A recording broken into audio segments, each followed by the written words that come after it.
Welcome to our Maha Periyava களஞ்சியம் channel. இன்னைக்கு நாம் தை மாதத்தில் வரக்கூடிய ஷியாமலா நவராத்திரி பற்றி ஆன்மீக கதைகளில் தெரிந்து கொள்ளலாம். பிப்ரவரி 9ஆம் தேதி தொடங்கி பிப்ரவரி 18ஆம் தேதி வரை ஷியாமலா நவராத்திரி நடைபெறுகிறது.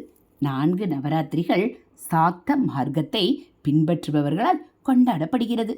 இதில் சாரதா நவராத்திரி அனைவரும் கொண்டாடுவது.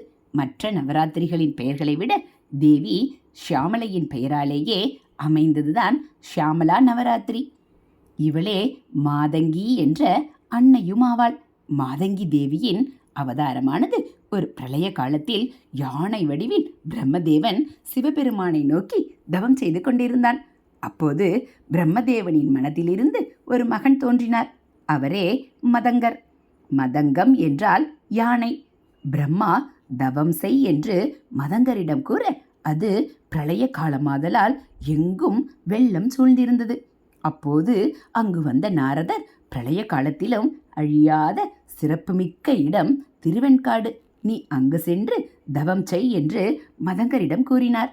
அதன்படி திருவெண்காடு சென்று தவம் மேற்கொள்ள அத்தவத்தை இடையூறு செய்வதற்காகவே மன்மதன் தவத்தை கலைக்க வந்தான்.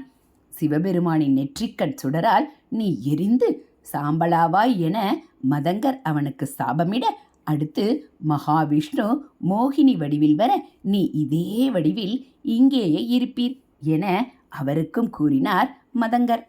அதன் பின்னர் மதங்கரின் தவத்தில் மகிழ்ந்த பிள்ளையார் அவர் கண்முன் தோன்றி அஷ்ட சித்திகளையும் அருளினார். இறுதியில் சிவபெருமான் காட்சி தந்தருளினார். இவ்வாறாக மதங்கரின் தவம் வெற்றி அடைந்தது. இருந்தாலும் அவருக்கு ஒரு மனக்குறை. தன்னுடைய நண்பன் இமவான் உலக அன்னையான பார்வதி தேவியை மகளாக பெற்றதைப் போல தனக்கும் அதே போல் அம்மனையே மகளாக பெற வேண்டும் என்ற திட சிந்தனையுடன் பஞ்சதசி அக்ஷரத்தை 1,00,000 தடவை ஜெபித்தார். அதனால் ஸ்ரீமத் ராஜராஜேஸ்வரி பிரத்யக்ஷமானாள். அவளே தனக்கு மகளாக பிறக்க வேண்டும் என்ற வரத்தை பெற்று மகிழ்ந்தார்.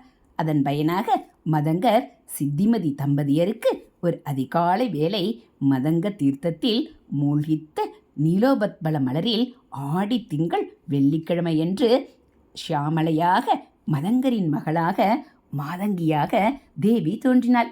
அந்த குழந்தையை மதங்கர் அன்புடன் வளர்த்து வந்தார் என்கிறது திருவெண்காட்டு தலப்புராணம்.